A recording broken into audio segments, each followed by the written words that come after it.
dia, boa tarde, boa noite, lideranças do Brasil. Podcast Bastidores da Vitória entrando no ar, direto dos estúdios da ProHub, com a parceria das facas DCS, facas com alma, use com orgulho, grade por gerações, SBS Engenharia Limitada, solidez que inspira confiança, grandes obras, grandes realizações, Quero Café, Salvia Taste Food, e vocês, colaboradores anônimos, através do nosso QR Code. Hoje vamos falar sobre plano de carreira. Plano de vida e carreira. Este conjunto de caminhos e objetivos que um profissional deve traçar e percorrer em busca de sua autoridade. Autoconfiança, objetivos, especialização, prazos. A pessoa certa no lugar certo. Eu sou Sérgio Zimmermann, arquiteto e consultor.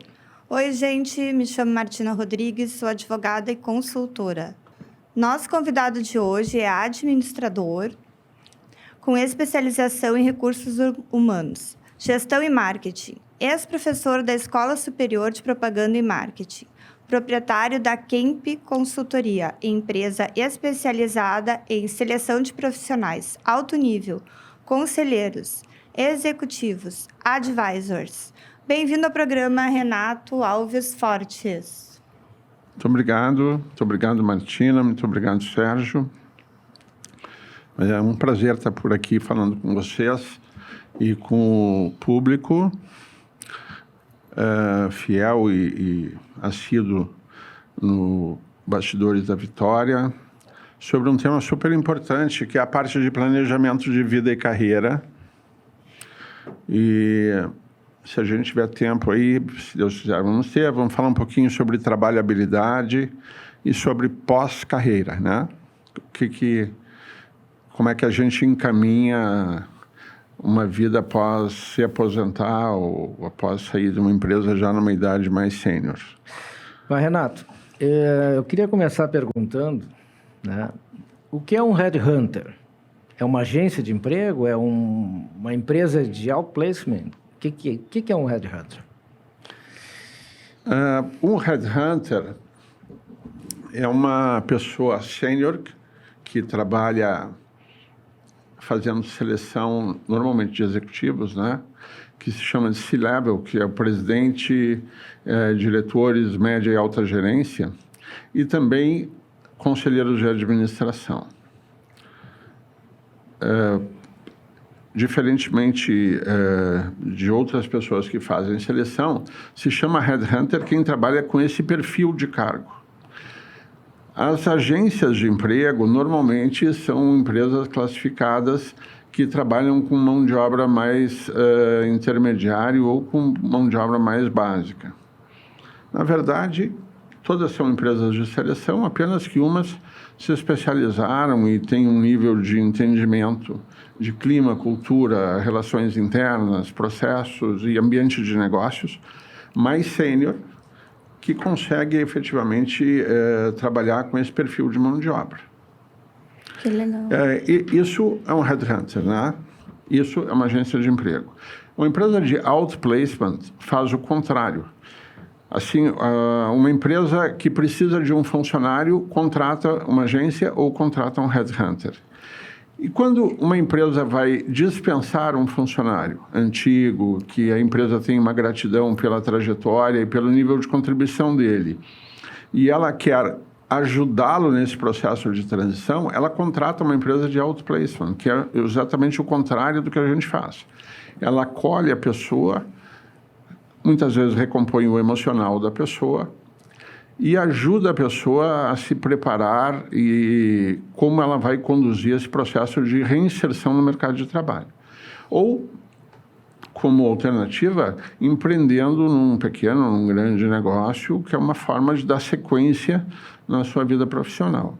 Profissionais que querem migrar de emprego também procuram empresas de outplacement para ajudá-los nesse processo de preparação, de estruturação de currículo, de preparação para entrevistas e que pode ajudá-los a definir que rumos eles vão tomar para o próximo movimento de carreira. Então, essa segunda empresa seria para quem já está no mercado de trabalho, assim, a longa data, ou não? Normalmente, sim. Uma empresa paga uma empresa de outplacement, que não é barato, Sim. Apenas se o... Apenas não, eu diria que normalmente quando o funcionário já deu um nível de contribuição grande, por exemplo, a pessoa trabalhou 15 anos na empresa, 20 anos na empresa, fez coisas muito relevantes, a empresa faz um tipo de uma saída elegante ou uma saída amparada, vamos dizer assim, à medida que ela dispensa a pessoa, paga, muitas vezes dá uma indenização adicional, mas também dá um amparo para ele fazer uma sequência de carreira com gente que está no segmento, que está no mercado, e não de forma solitária. Ah, interessante Não isso. Quando uma empresa admite alguém, ela tem toda uma política, ou deveria ter todas uma políticas e práticas de inserção da pessoa no trabalho. Então, ele vai ser apresentado para a empresa, ele vai ser apresentado para as pessoas, ele vai ter o local dele de trabalho, ele vai ter os colegas, ele vai ter o que ele vai fazer, enfim, e vai conhecer o negócio da empresa para ele começar a dar uma contrapartida pelo salário que ele recebe, certo? Quando a pessoa vai ser dispensada do trabalho, a empresa pode abrir a porta e dizer o seguinte: olha, a regra de jogo governamental é isso aqui, pega e vai embora. Eu estou cumprindo a lei, vai embora. Ou ela faz uma saída mais elegante quando a pessoa normalmente teve uma passagem longa ou mais relevante dentro da companhia. Certo? Tem diferentes níveis de apoio que a gente pode dar para a empresa para a pessoa na saída, para o profissional. A empresa vai eleger um deles para amparar a pessoa que está sendo disponibilizada para o mercado. E tu pode dizer, assim, que o nosso sistema educacional brasileiro, ele está contribuindo para formar cidadãos que estejam compatíveis com o mercado de trabalho atualmente, ou não? Assim, os temas que eu trato ligados à mão de obra, ligados a perfil de pessoas, etc., eles são muito diversos. Cada empresa é uma empresa, cada negócio é um negócio. Cada perfil de pessoa é um perfil diferente. E o que eu posso trazer aqui para vocês é o meu olhar, é a forma como eu vejo. Claro. Que necessariamente não é correta, mas é a forma que eu vejo. Eu tenho uma trajetória como headhunter de 37 anos e tenho toda uma formação em negócios. Então, eu até entendo, por exemplo, que eu não sou um profissional de recursos humanos, eu sou um profissional de negócios que trabalha com recursos humanos. No meu entendimento, o sistema educacional brasileiro não atende, não prepara as pessoas efetivamente para o trabalho.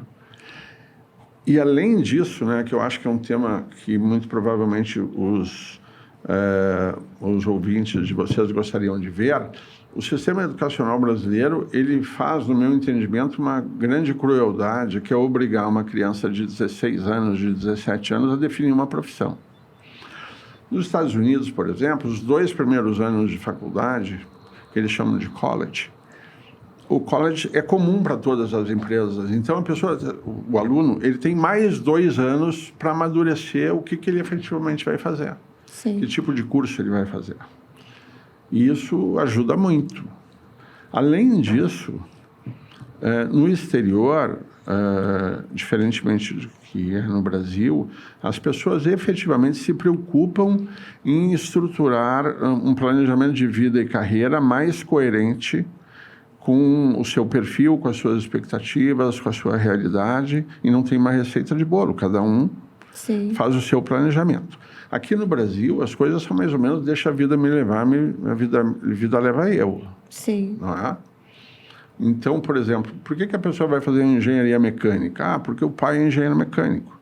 Por que ele vai fazer direito? Porque o pai é advogado. Por que ele vai fazer medicina? Porque o pai é médico, ele tem a expectativa de herdar, vamos dizer assim, a clientela do pai, né? Muitas vezes não só ele tem isso, o pai também, não é? Então, muitas vezes os pais induzem, que isso aí dá um programa, os pais induzem os filhos a determinadas profissões segundo as suas crenças, segundo a sua percepção, e não segundo o perfil do filho ou o pendor do filho, não é? E a gente brinca às vezes que os pais se realizam, entre aspas, através do filho, né? Eles querem eles programar isso, né? Na prática, não é bem assim que funciona. Isso funciona não só para enfim, adolescentes ou jovens universitários, mas também para sucessores de empresa. Sim. Muitas vezes o empresário ele quer que o filho suceda. E o filho quer fazer outra coisa. E o filho normalmente não tem pendor ou não tem o talento do pai. É complicado. Então, eu trabalhei durante muitos anos como executivo e o meu diretor-presidente ele dizia o seguinte: não é porque o Roberto Carlos canta, e canta muito bem, que a gente vai sair de casa numa noite fria de inverno e vamos a Viamão para assistir o filho dele cantar. Não é assim que a banda toca, né? Sim. E felizmente, uma grande parte dos empresários hoje, e quando eu falo empresário, não é que ele seja o dono de uma grande empresa, ele pode ser um dono de uma banca de advocacia, ele pode ser um dono de um consultório médico, ou uma clínica médica, com uma certa projeção. Hoje os pais estão mais, vamos dizer assim, sensíveis a que os filhos possam escolher a sua profissão e não estão impondo isso muito, né? Sim. Mas esse é um tema bem relevante. Sim, porque daí depois teremos adultos frustrados, né? Porque ficam naquela profissão para agradar os pais, mas não estão se realizando profissionalmente. E até pode levar a empresa para uma... Sim, não atinge os objetivos que a empresa deveria atingir. É complicado isso aí. Assim, qual é a minha crença, de novo, né? Não estou necessariamente certo ou errado. A minha crença é que o negócio deveria falar mais alto. A perpetuidade do negócio deveria falar mais alto. Sim. Não é? Então, assim, qual é a melhor decisão para o negócio? Um empresário que tem uma empresa que fatura 20, 30, 40 milhões por ano, ou 100 milhões, ou um bi por ano, ele tomar a decisão, por exemplo, de colocar um executivo sênior que vai efetivamente projetar e fazer crescer o negócio dele muito e impor um filho, a diferença disso do ponto de vista da performance da empresa, da perpetuidade da empresa, ou da diferença de lucro que ela vai deixar no final do ano é absurda. Mas mesmo assim as pessoas muitas vezes querem que os filhos o sucedam. Até dá para fazer isso com algumas cunhas, assim, colocando pessoas para complementar as competências da pessoa. Alguns empresários têm a sorte, a bênção de ter sucessores, às vezes, mais brilhantes do que eles. Mas essa não é a regra, essa é a exceção. Que pena. Renato, deixa eu fazer uma provocação, então, nesse tema aí. Eu tenho um amigo empresário que iniciou o processo de, vamos dizer, sucessão, né, dos filhos assumindo a empresa. E ele resolveu, então, deixar os filhos ir assumindo e passar uma temporada meio um pouco afastado para deixar a coisa correr, né? Para a gurizada sentir mesmo como é que funciona. E eles decidiram contratar um CEO de São Paulo para ajudá-los. Pagaram uma fortuna, trouxeram um CEO de São Paulo. Aí passaram-se uns 7, 8 meses, esse empresário que estava em viagem voltou e, em questão de 3, 4 dias, demitiu o CEO, né, e reassumiu todas as funções que ele tinha, porque, vamos dizer, os sinalizadores da empresa estavam indicando que as coisas estavam andando para baixo, né? O que a gente pode ler isso? É que o CEO foi mal escolhido? Ou será que aquele feeling, assim, porque, como é que eu vou dizer, o gado é a cara do chefe, né? Que o cara tem que estar ali porque já está tudo aquilo que existe ali foi construído vamos dizer assim, no papel de pão dele ali, né? Com a caneta. Tu entende o que eu quero dizer, né? O empresário, de repente, não sabe delegar. Aquele feeling que ele teve para construir aquele império, né? Que é uma coisa que é nata dele, né? Não se desapega. Como é que a gente casa isso? Como é que... Eu não conheço detalhes disso, né? Mas eu diria assim, quase que certamente foi um processo sucessório mal conduzido. Hoje em dia tem ferramentas, nós mesmos lá no escritório a gente faz isso, né? Existem ferramentas validadas cientificamente que são softwares, a pessoa responde um questionário, 10, 15 minutos, ela responde um questionário, roda um software e dá um perfil da pessoa muito assertivo, assim. São ferramentas validadas cientificamente. Sim.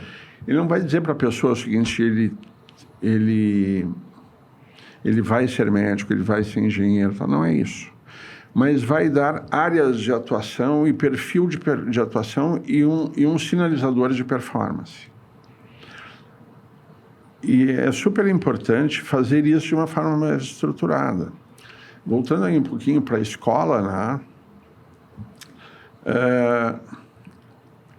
Se a pessoa vai definir uma profissão, ele tem que começar a estudar, a ler sobre isso já lá atrás, entendeu? Ele tem que ver profissões em expansão, em crescimento, profissões em declínio. Dá um exemplo bobo aqui para vocês. Sim. Há 10 anos, talvez 12, 14,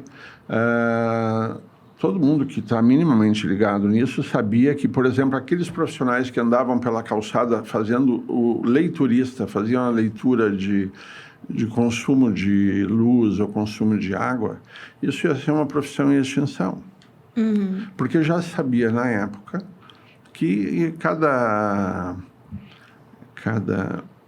medidor ia conversar com a rede e no dia tal, às X horas, ia informar o consumo. Sim. E isso aí ia rodar no software e tal, e aquela profissão ia terminar. A quantidade de informação gerada no mercado, a quantidade de conhecimento, praticamente, eu acredito que hoje ela deve dobrar a cada ano e meio. Nossa. Então, não faz sentido a pessoa definir uma profissão. Por exemplo, ele vai entrar no mercado de trabalho daqui a 2 anos. Vai ter 5 anos de faculdade, já são 7. Nossa. Eventualmente, ele vai ter que fazer uma residência, dependendo se for um médico, por exemplo, certo? Ele tem que tentar entender o mercado 7, 9 anos lá na frente.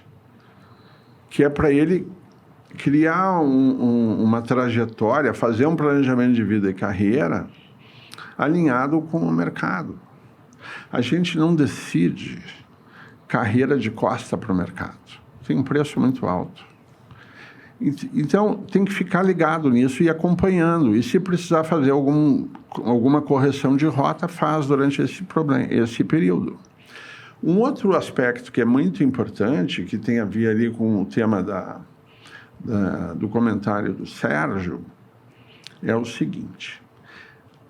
Eu costumo fazer um exemplo assim com relação a jogadores de vôlei.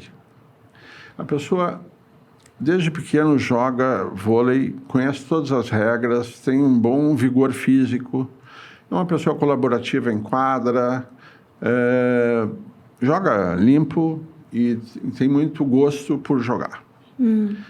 Mas ele tem 1,67 m. Que tipo de campeonato ele disputa? Pois é. Então, é muito importante a gente ter uma noção do tamanho da gente. Até onde eu posso ir com as minhas condições, certo? Esses tipos de ferramentas de assessment, ele diz isso. Mostra as habilidades das pessoas, a virtude, os erros. Ele mostra o potencial da pessoa, entendeu? Qual é o tamanho dele, que tipo de jogo ele vai poder disputar. Sim. E aí o planejamento de vida e carreira dele tem que ser alinhado, ou deveria ser alinhado com o tamanho dele.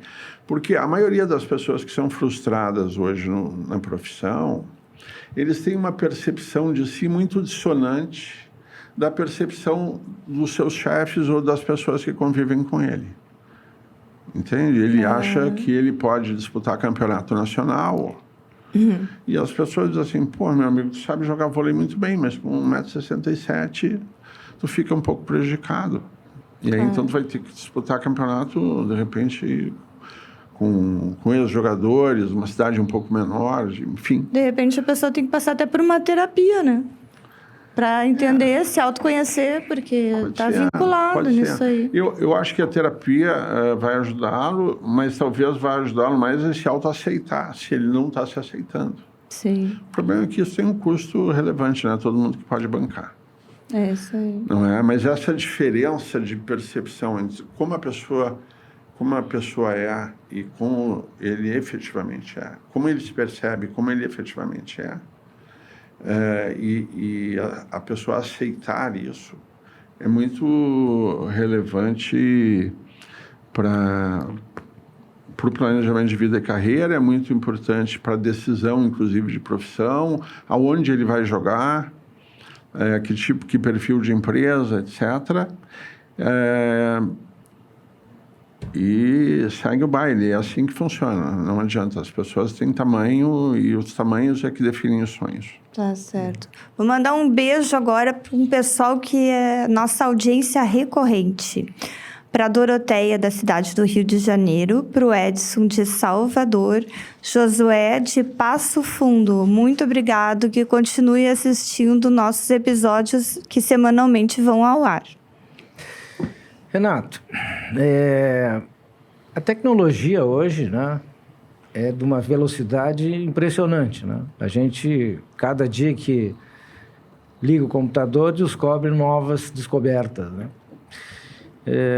As tendências mudam a cada governo, né? A cada nova regramento de mercado, enfim. Então, é tudo, vamos dizer assim, muito dinâmico na questão do mercado de trabalho, né? Eu poderia dizer com isso que as profissões mudam? Mudam muito. Se a gente for falar, por exemplo, em competência, né? A definição clássica de competência é o conjunto de conhecimento, habilidades, atitudes, mais as experiências que a pessoa teve, que são temas muito relevantes, tá? E que ela consegue transformar em resultado para a companhia ou para o seu empreendimento, no caso dele ser um autoempreendedor, certo? Ser um empreendedor individual. Então, o conhecimento, como o conhecimento se multiplica muito rapidamente, a pessoa tem que se manter atualizada. As habilidades também, as atitudes também, e as experiências também. E o ambiente de negócios, vocês lembram recentemente, há poucos anos, como é que se pedia uma comida para se comer em casa, né? Vejam quanto mudou isso, inclusive durante a pandemia. Isso foi um dos segmentos assim que teve um boom incrível. Sim. Então, assim, como é que a pessoa vai se manter atualizada, vamos dizer assim, disputando a crista do mercado e as melhores oportunidades e os melhores salários, se ele não acompanha as mudanças do mercado? Ele tem que acompanhar. Não é? E uma coisa também importante é que muitas vezes as pessoas dizem assim, pergunta para a pessoa, enfim, qual foi o último curso, a última formação que tu fizeste, né? E eles dizem assim, pois eu trabalho numa empresa, né? Eles não investem muito na gente, etc. Isso é um absurdo em 2023, entende? Que a pessoa delegar para a companhia a responsabilidade de desenvolvê-los. Isso o planejamento de vida e carreira é uma responsabilidade do executivo. Ele é que tem que segurar esse leme, ele é que tem que saber para onde ele quer ir, e ele é que tem que içar as velas e liderar o barco. Se ele deixar para a empresa, por natural, a empresa vai investir naquilo que ela tem interesse, e não necessariamente do que é melhor para a carreira dele. Então, ele que faça os cursos, etc., que a empresa tem interesse, mas ele não deixa de fazer aquilo que é melhor para a carreira dele.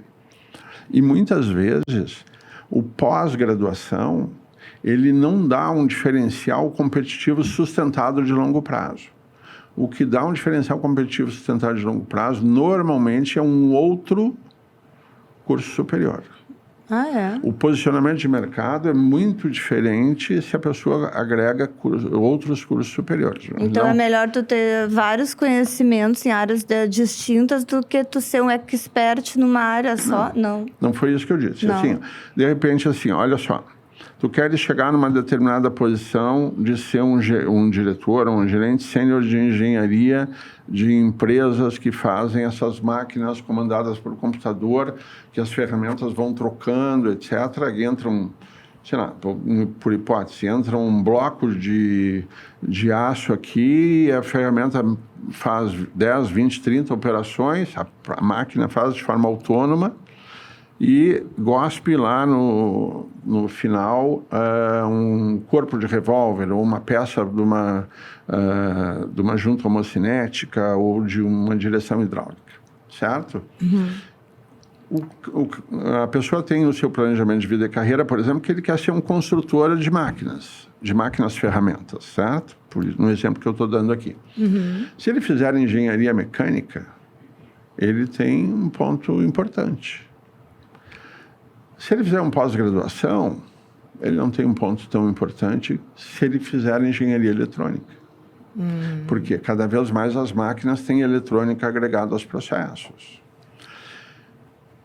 Então, se ele for engenheiro mecânico e engenheiro eletrônico e falar inglês, hoje é praticamente assim, mandatório para alguém que quer fazer uma carreira executiva.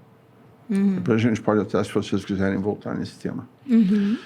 E aí ele quer seguir nesse planejamento de carreira para se posicionar com esse cargo de diretor de desenvolvimento de produto para máquinas e ferramentas, certo?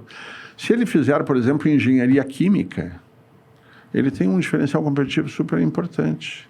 Por quê? Porque cada vez mais, em vez de ter um aço, uma engrenagem de ferro ou de aço, tem um polímero. Deixa a máquina mais leve, a peça é mais barata, etc. Certo? Todas as operações têm que ter uma lubrificação para a ferramenta não desgastar de forma excessiva, para não pegar fogo. Em alguns casos, é muito comum que ao usinar uma peça, ela encandeça, né? Então, se ele for engenheiro mecânico, engenheiro eletrônico e for engenheiro químico, falar inglês, de preferência falar alemão, porque esse perfil de máquinas, eles têm excelentes fabricantes na Alemanha, tem muita tecnologia lá. E ele for um bom gestor, que é super importante, nem sempre um bom técnico é um bom gestor. Ele, muito provavelmente, ele vai chegar lá. E o salário dele vai ser 6, 8, 10 vezes maior do que do engenheiro mecânico. E carreira e mercado de trabalho para um bom profissional andam juntos? Andam juntas. Mas o que é, no meu olhar, o que é determinante para a pessoa efetivamente chegar lá e dar certo é o perfil pessoal. São os soft skills dele, né? Então, assim, há trocentos anos aí, quando eu comecei a trabalhar como headhunter, eu comecei a exercitar algumas coisas e eu disse o seguinte: eu vou analisar as pessoas de vários ângulos, né? Um deles é a questão aqui de conhecimentos, de habilidades de fazer, etc., certo? Mas eu vou analisar também ele em coisas que eu chamei na época de condição pessoal. E eu me lembro que eu listei muitos tópicos. O primeiro deles foi tônus. No meu entendimento, tônus é aquela energia interior que impele a realização. Que impede a realização? Impele a realização. Os americanos chamam de doer, né? Que são os fazedores. Quer que alguma coisa saia, dá para o João Batista, que ele bota embaixo do braço e vai acontecer. Interessante. Tá certo? Então, tônus é super importante. Resiliência é super importante. Flexibilidade é super importante. Empatia, simpatia. Inteligência emocional, coeficiente de inteligência, capacidade cognitiva. São coisas absolutamente abstratas que tu não consegue ler num currículo. e que é o fator-chave de sucesso da pessoa. Então, o tipo de voo que ele vai fazer, no meu olhar, tem a ver com a condição pessoal dele e não só com a condição técnica. Até porque, se a pessoa tem uma boa condição pessoal, ele com certeza está fazendo boas agregações, vamos dizer assim, de conhecimento, habilidade, atitude dentro da parte de formação técnica. Então, o sucesso de uma pessoa, no meu olhar, depende do tamanho dele, da estatura dele, que é essa parte aí das condições pessoais que eu digo, certo? E de como ele planejou e como ele está trilhando a carreira dele. Mas, por exemplo, assim, muito tem se falado, não sei se é verdade, o pessoal está falando, que essa geração nova, geração Z, geração millennium, tal, tá com esse problema de entrar no mercado de trabalho, porque vários desses fatores que tu listaste, eles não têm, né? Não tem, e como o que acontece? Não só o sistema educacional, também matriz de valores, forma de educação, etc. E aí os pais têm uma certa responsabilidade. Tá, mas daí a gente está vendo que o mercado de trabalho está priorizando mais os idosos, as pessoas maduras, não estão dando oportunidade para a nova geração ou não tem nada a ver? Não tem nada a ver. Eu acho que uma empresa que planeja um perfil mais diversificado, uma empresa que planeja uma matriz de competências que ele precisa para operar um negócio.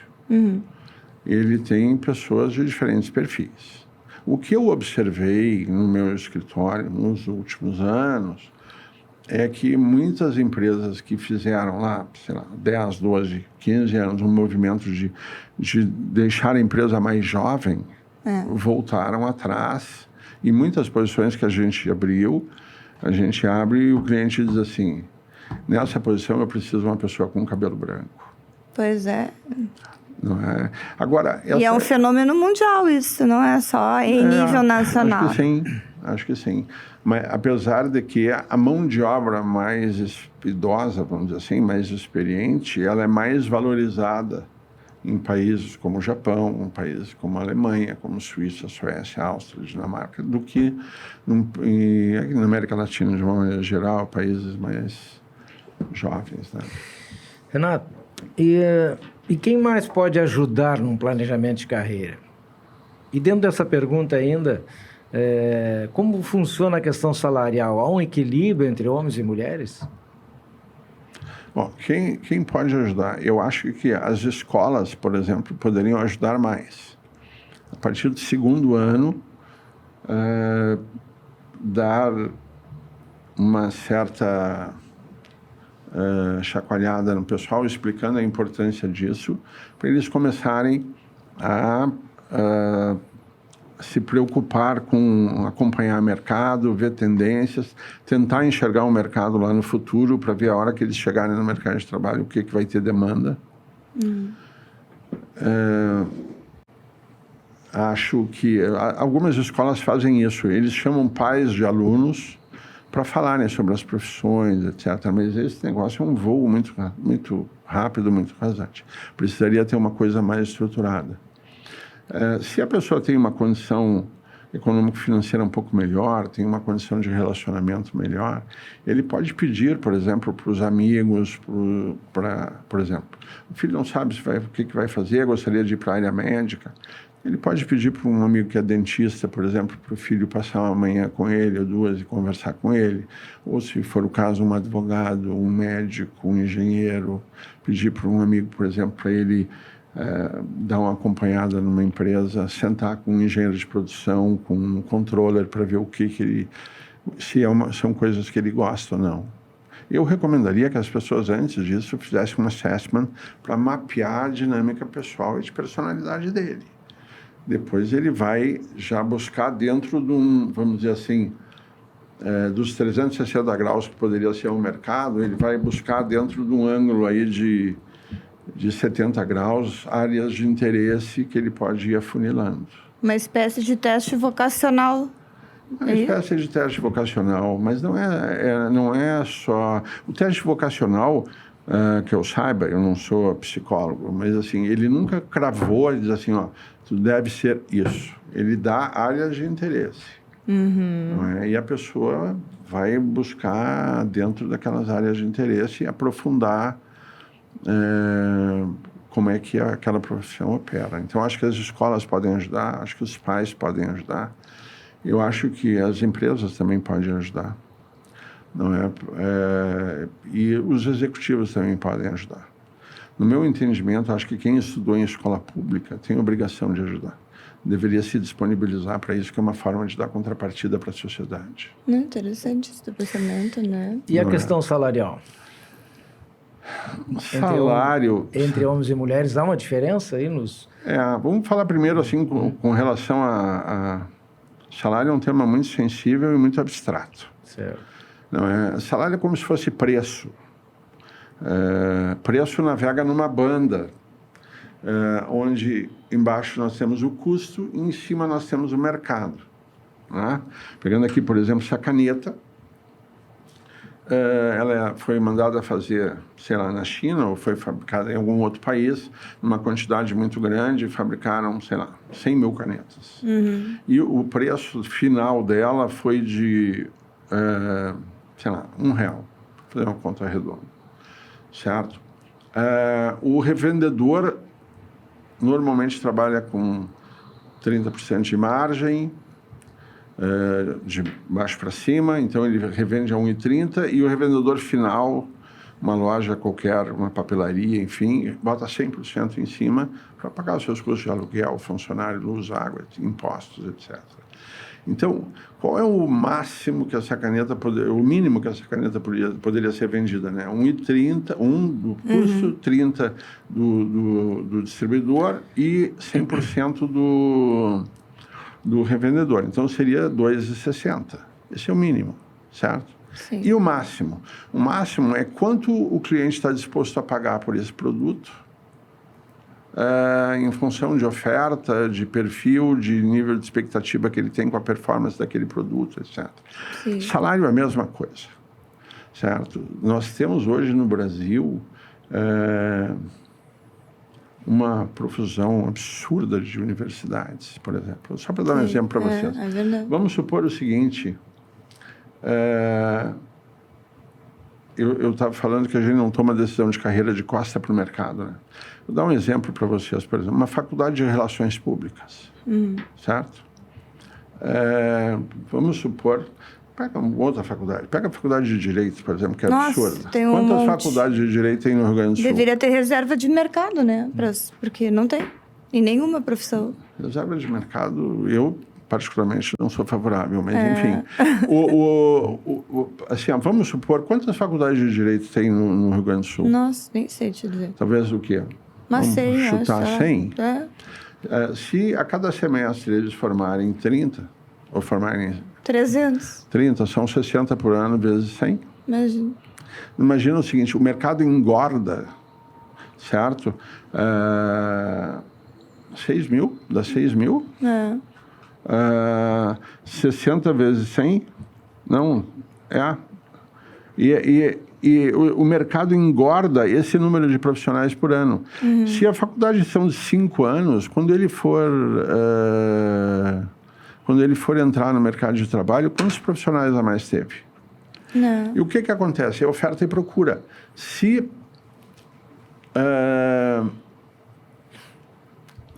a pessoa tem muita oferta, o preço cai. Hoje, eu não trabalho com esse perfil de profissional. O preço é a qualidade, né? O preço e a qualidade. E, além de tudo, a qualidade é sofrível. Mas, assim, eu não trabalho com esse perfil de mão de obra. Mas, hoje, eu tenho um amigo que estava querendo contratar um advogado sênior para a área tributária, sênior, e ele queria pagar 4.500.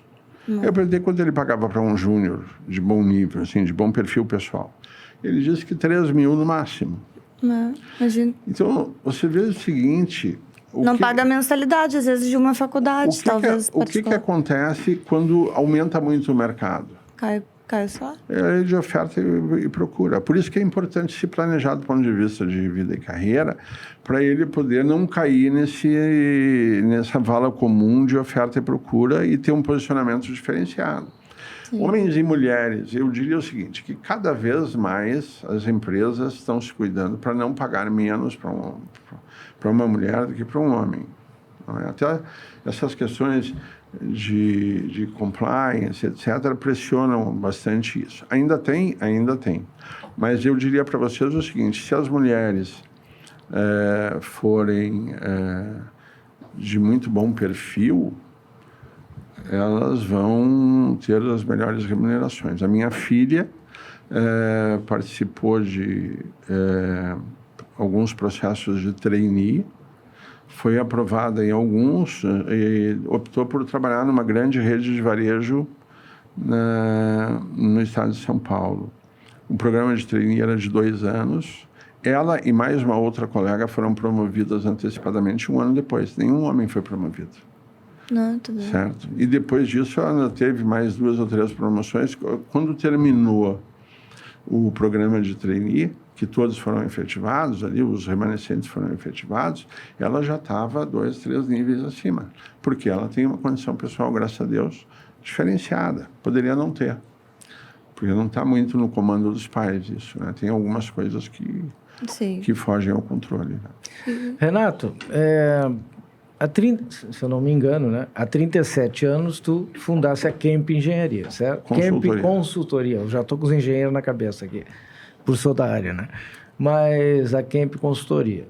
E nesses 37 anos, né? O que a Kemp trouxe aí para o mercado? Como é que foi essa tua atividade aí? Pode contar um pouco disso para nós? Posso, claro. Assim, nós fizemos uma opção lá atrás de não ser uma empresa muito grande. Não ser uma empresa nacional, etc. Né? No nosso segmento, o segmento classifica como boutique. Uma empresa que tem clientes de diferentes segmentos, tem poucos clientes e atende esses clientes de uma forma diferenciada. Foi a opção que a gente fez na época.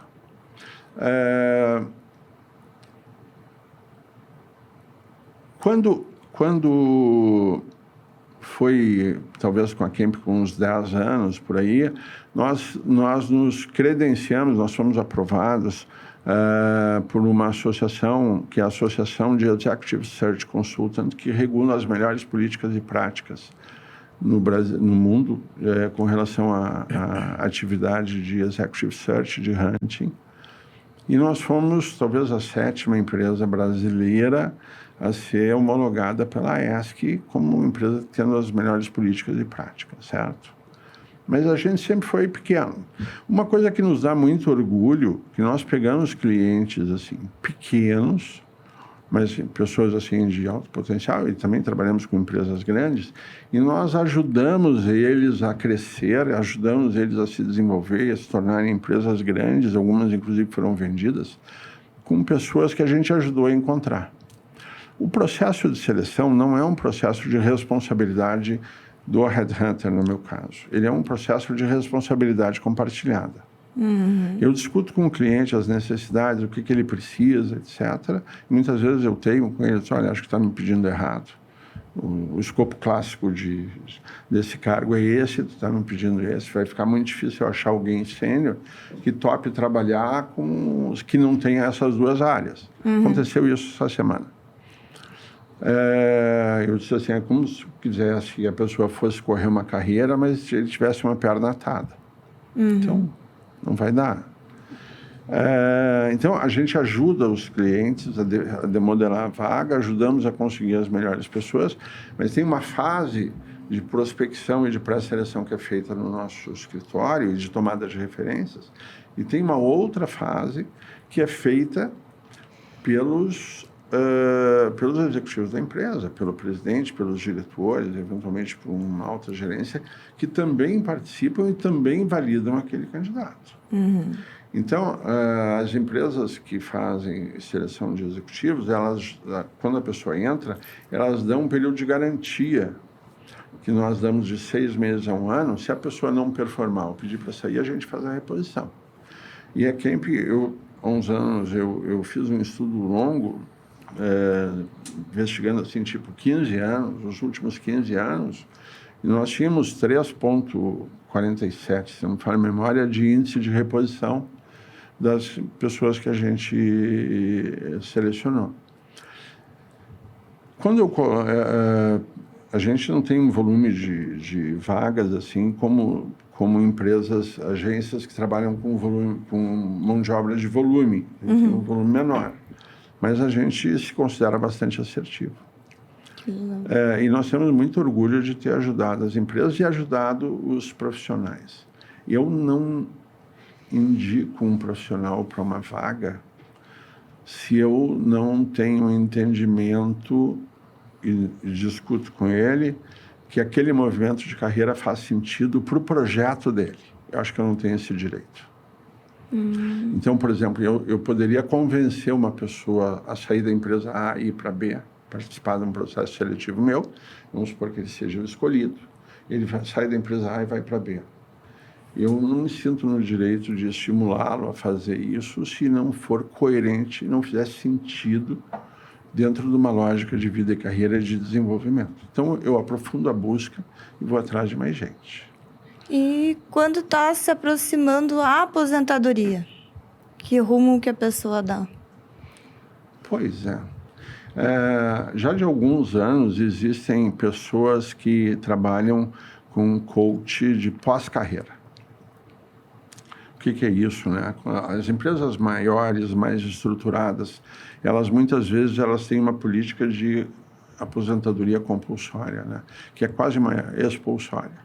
Pessoa assim, 65 anos, tem que sair da companhia. Tá? É o regramento. Quando ele entrou, ele já sabia disso. Sim. Certo?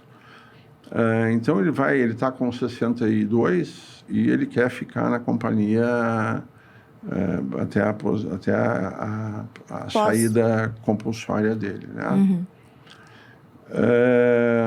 Empresas maiores, mais estruturadas, elas contratam coaches de pós-carreira 2 anos, normalmente 2 anos antes, para ajudá-los, ou 3 anos antes, para ajudá-los a construir novos propósitos, novas formas de se manter ocupados no pós-carreira, depois que ele sair. Isso é uma coisa muito elegante, muito legal. Porque muitas pessoas, principalmente das gerações mais velhas, né? Experientes. Mais experientes. Eu costumo brincar que somos jovens há mais tempo. Então, assim, muitas dessas pessoas têm culpa por não estarem trabalhando e não se imaginam sem trabalhar. Mas trabalhar ou se manter ocupado, enfim, necessariamente não quer dizer vinculado a determinada empresa ou a um determinado negócio. Ele pode encontrar um outro propósito e dar sequência na sua vida de uma forma bastante harmônica, desde que ele se planeje. Agora, chegar aos 65, abrir a porta, dar um relógio de presente para a pessoa, uma caneta, fazer uma festa de despedida, abrir a porta e dizer tchau, no meu entendimento, é um pouco cruel. Vale a pena ajudá-lo nesse processo. Tá aí uma coisa assim, por exemplo, uma mulher, curso superior, pós-graduação, tal, teve filho, aí mudou de país, né? Criou o filho, ficou anos fora do mercado de trabalho. O filho cresceu e agora ela quer voltar para o mercado. O que deve fazer? Assim, não tem quando a gente fala sobre pessoas, a resposta mais honesta sempre depende, porque são matrizes diferentes de perfil, de expectativas, de sonhos, de necessidade de retorno financeiro, de necessidade de reconhecimento. Então, não tem uma regra de jogo. Mas, assim, o que eu faria, né? Primeiro, eu gostaria de entender o meu tamanho. Se aquilo que eu estou pensando efetivamente eu tenho pendor e se eu vou conseguir performar. Certo? Depois, eu iria para o mercado para ver o seguinte: que tipo de profissionais o mercado está demandando? Quem compra, está comprando o quê? Certo? Como é que esse mercado vai se mostrar na linha do tempo? E quais são os movimentos que eu tenho que fazer do ponto de vista de absorção de conhecimento e de experiências que eu preciso fazer para me inserir no mercado? E aí, devagarinho, fazer um planejamento e começar a trilhar isso aí. Ela vai conseguir, com certeza. Talvez não consiga no cargo que ela almeja e tal, mas ela vai se manter ocupada e ter renda e, enfim, ter um nível de realização, se não total, bastante satisfatório. Mas ela tem que começar a caminhar de forma planejada. Renato, e quem é Renato Alves Fortes? Quem é? Eu, enfim, pai de família, 4 filhos, etc. Criei 4 filhos maravilhosos. Evidentemente, mais com a ajuda da minha esposa do que propriamente por presença minha, que eu sempre fui, infelizmente, eu fui um pai bastante ausente, trabalhando muito, né? E viajando muito. Quem sou? Eu sou um profissional de mercado, que trabalha, um profissional de negócio, uma pessoa com um gosto por negócio, que realmente me move a fazer negócio. Que tem uma natureza de ajudar as pessoas. Eu gosto disso, eu me realizo ajudando as pessoas, me realizo ajudando as empresas. Meu prazer é ver um profissional, um executivo fazer uma bela carreira, crescer dentro da organização. E o meu prazer é ver os meus clientes crescendo, ganhando jogo, ganhando market share, assumindo liderança de mercado, etc. Isso aqui é o meu goal. Não é? Mas é interessante o seguinte, eu aprendi desde cedo que não dá para fazer favor nisso. Então, assim, eu conheço muitas pessoas, gosto genuinamente das pessoas, mas eu não faço favor. Se a pessoa não tem perfil, não progride no meu processo. E ter perfil não quer dizer que seja ruim. Ele tem que estar coerente com aquilo que me foi pedido, certo? Para cada quadradinho tem um quadradinho certo. Na seleção de pessoas, eu costumo brincar que a vida é a arte do possível. Entre o ideal e o real está o possível. A gente aprofunda muito as amostras, a gente define as nossas áreas, da onde a gente vai captar, por similaridade de cargo, por similaridade de segmento, por processos de negócio, por competências, etc. Uma série de variáveis, assim. Alguns temas de regionalidade até. E a gente aprofunda a amostra. Nós fazemos... o normal é alguma coisa em torno de 45 pessoas convidadas já dentro de uma lógica. Então, a diferença entre a empresa fazer o processo seletivo direto ou fazer com o headhunter, falando por mim, é que a amostra vai ser muito maior e muito mais qualificada. Às vezes a pessoa quer economizar o dinheiro da consultoria, que é relevante, mas ela pega uma pessoa que tem muita diferença de performance, de entrega em relação ao que ele poderia ter se ele fizesse um processo seletivo mais estruturado, conosco ou com outra consultoria que seja da confiança dele. Não é? Esse negócio é muito de relação de confiança entre o consultor e a empresa. Tem alguns segmentos, por exemplo, que a gente domina mais, tem outros segmentos que a gente domina menos, mas pelo nível de senioridade, pela própria formação em marketing, etc., rapidamente a gente consegue entender o ambiente de negócio do cliente e contribuir com isso. E esse é o meu goal. Que show. Muito bem. Então é o sapatinho certo para o pé certo, é isso? Vamos dizer assim. É a Cinderela. Dentre a amostra considerada, são as melhores alternativas. E assim, interessante, né? De uns anos para cá, a gente seleciona, por exemplo, conselheiros de administração. As empresas, já de alguns anos, eles começaram a estruturar um conselho que é, vamos dizer assim, a instância superior da empresa, que é a instância mais estratégica da empresa, onde normalmente tem 1, 2 ou 3 acionistas, às vezes até herdeiros, e tem profissionais de mercado que contribuem com a estratégia de uma forma mais sênior do que os executivos. Né? Sim. Então, nós selecionamos conselheiros de administração e nós temos atuado também selecionando coaches, selecionando mentores e selecionando advisors, além dos executivos. Né? Eu falei há pouco O advisor, para quem não sabe, é um conselheiro, não é isso? Não. Não é isso? Não. O que é o advisor? A gente chama de advisor assim, eu falei há pouco que competência era o conjunto de conhecimentos, habilidades, atitudes, mais experiências que a pessoa consegue transformar em resultado para a companhia. Temas ligados... Aí, vamos fazer um parênteses aqui.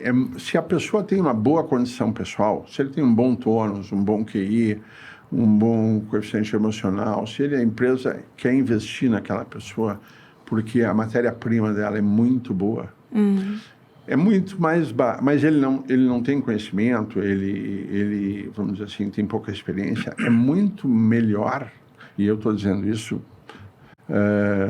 totalmente isento, até, vamos dizer assim, contra o interesse financeiro do headhunter, mas assim, dentro de uma lógica coerente, é muito mais barato tu acelerar o desenvolvimento da pessoa, tu melhorar a pessoa do que tu substituir.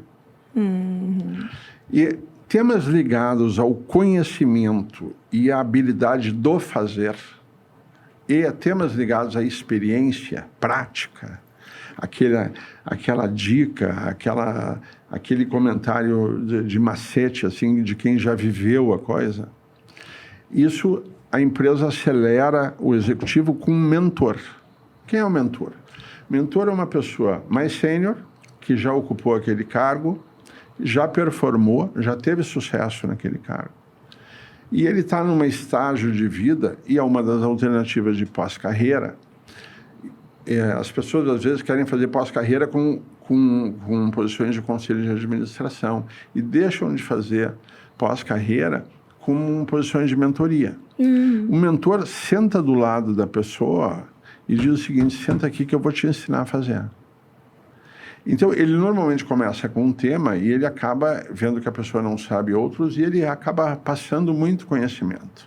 Ele tem tempo, ele tem minimamente metodologia, ele tem conhecimento, tem experiência e ele tem disposição para ensinar sem medo de concorrência, sabe? Ele não está nem aí para isso. Ele quer ajudar. Interessante. Então, por exemplo, vou dar um exemplo para vocês, por exemplo. Esse é o advisor? Não, esse é o coach, esse é o mentor. Ah, o mentor. O mentor transfere conhecimento, transfere experiência, transfere habilidade do fazer. A pessoa, por exemplo, um jovem executivo que tem um excelente perfil, ele quer trabalhar como gerente de vendas, certo? E ele até é um bom vendedor, assim, ele tem perfil de vendas, tá? Tem um perfil para vender, ele gosta de vender. Que é uma bênção de Deus. O cara que tem esse perfil, esse dom, ele não vai passar fome nunca. Mas ele, por exemplo, ele não sabe fazer roteirização de venda. Ele não sabe definir quais são os roteiros que os vendedores vão seguir, quantas visitas ele vai fazer por dia, qual é a lógica de distribuição, quantos vendedores cabem num determinado território, certo? O mentor sabe. Meu filho, senta aqui, eu vou te ensinar a fazer. Quem ensina ele a fazer quadros de lotação de vendedores, estrutura da área comercial, roteirização, como é que tu acompanha, etc. Certo? Mas é uma pessoa que não está tão familiarizada com softwares de gestão. Então, ele termina o trabalho dele, vem um outro mentor e diz assim, cara, senta aqui, eu vou te explicar sobre software de gestão. A Kemp passou já de alguns anos a selecionar esse perfil de pessoas para ajudar as empresas na sua aceleração, ajudar os executivos de empresas de forma autônoma ou contratado pela empresa na sua aceleração. O coach é outra metodologia, é outra natureza de problema. O coach, ele trata temas de habilidades comportamentais e temas atitudinais. O coach tem uma metodologia proprietária própria, tem alguns princípios, assim, por exemplo, o coach, ele não interfere no problema, ele faz perguntas, o segredo está na pergunta.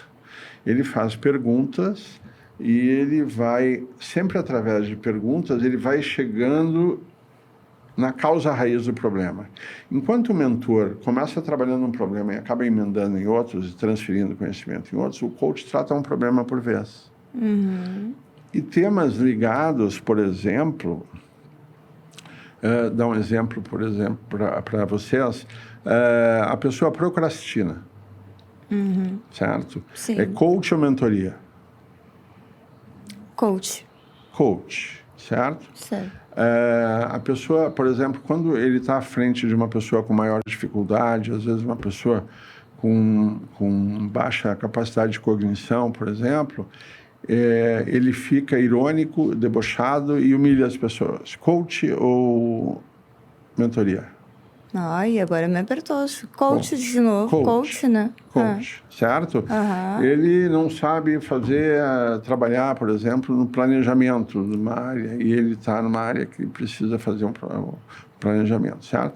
Mentoria. Mentoria. Então, temas ligados à habilidade comportamental ou temas atitudinais, coach. Quando vai apreender, seria mentoria, mais ou menos assim. Para transferir conhecimentos ou habilidades do fazer.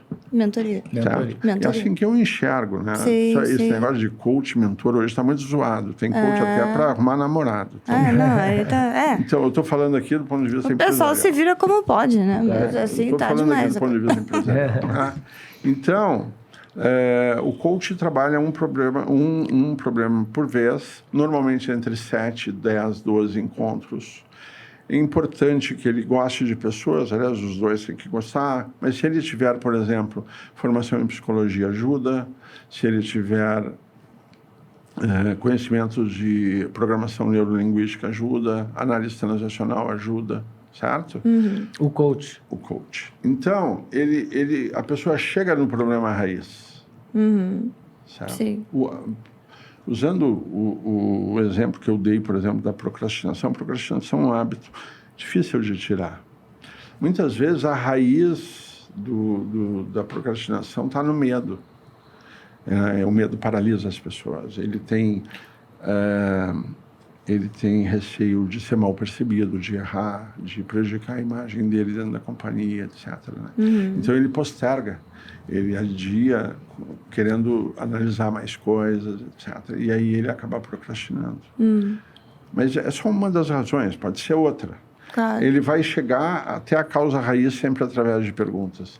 E aí depois, através de perguntas, ele ajuda a pessoa a encaminhar, a mitigar aquilo, ou reduzir ou eliminar aquele problema através de uma estratégia que a pessoa vai traçar a partir dos estímulos de perguntas. Sim. Certo? Quando coach, ele se deu satisfeito da performance, do entendimento do coach. Existe o coach e o coachee, que é o treinador e o treinado.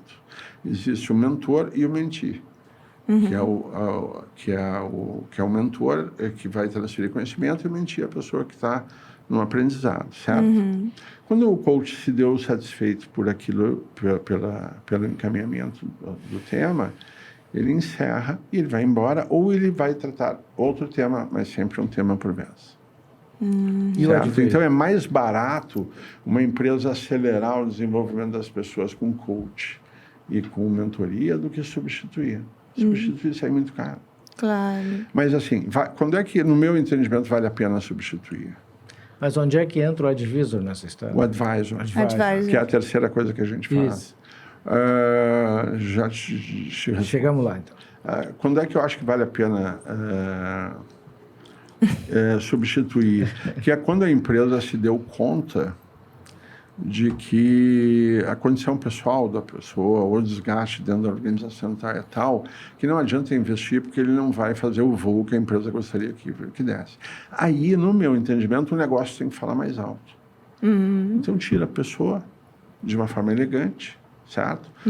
Disponibiliza a pessoa para o mercado de uma forma elegante, se possível ajudando, e depois coloca uma pessoa com um perfil mais adequado. Um dia que entra, qual é a figura que nós chamamos de advisor e que a gente divulga isso? O advisor é aquela pessoa que divide a solidão do poder do cargo. Então, ele é adequado para quem? Para presidentes, e para diretores, normalmente, ou uma alta gerência, certo? Se um presidente tem um grande problema, uma dificuldade, às vezes, em família, ou um problema relevante para trabalhar dentro da organização, com quem ele vai dividir esse problema? Com amigos? Amigos têm amigos que, sabe, muitas vezes a empresa vazam informações que não deviam vazar por conta do diretor-presidente ou do acionista dividir algum problema relevante com outra pessoa. O advisor, ele é uma pessoa que já sentou na cadeira, tem uma experiência grande, gosta de pessoas, tem habilidades de coach, habilidades de mentor. Muitas vezes ele vai trabalhar como coach, muitas vezes ele vai trabalhar como mentor. E ele vai trabalhar fundamentalmente em temas ligados à análise de problema e tomada de decisão. Certo? Então, é uma pessoa que vai Mas dividir... é um conselheiro, então, não é? Não é conselheiro. Muitas vezes o conselheiro... Conselheiro do presidente, vamos dizer. Não é um advisor. Mas acontece o seguinte, o conselheiro de administração, ele vai lidar com temas de estratégia do negócio, o outro também vai ajudar nas decisões, certo? Mas assim, tendências, para onde as coisas vão, temas ligados à governança, regramento entre sócios, certo? Tem uma série de temas que são pautas de conselho que não são... não gozam da mesma intimidade, da mesma proximidade que um advisor ajudando, amparando um diretor-presidente. Nós temos casos, inclusive, de clientes nossos, que eram vários irmãos acionistas, eles saíram, estão assumindo o conselho, e o irmão mais velho, que é o presidente, ele nunca foi presidente de uma empresa profissional. E agora eles estão colocando executivos, etc. E ele diz o seguinte, eu preciso de ajuda. Nós colocamos um advisor para ele que está ajudando muito, ele está muito satisfeito, graças a Deus. Bom, Renato, a gente está quase 1h20 aqui conversando.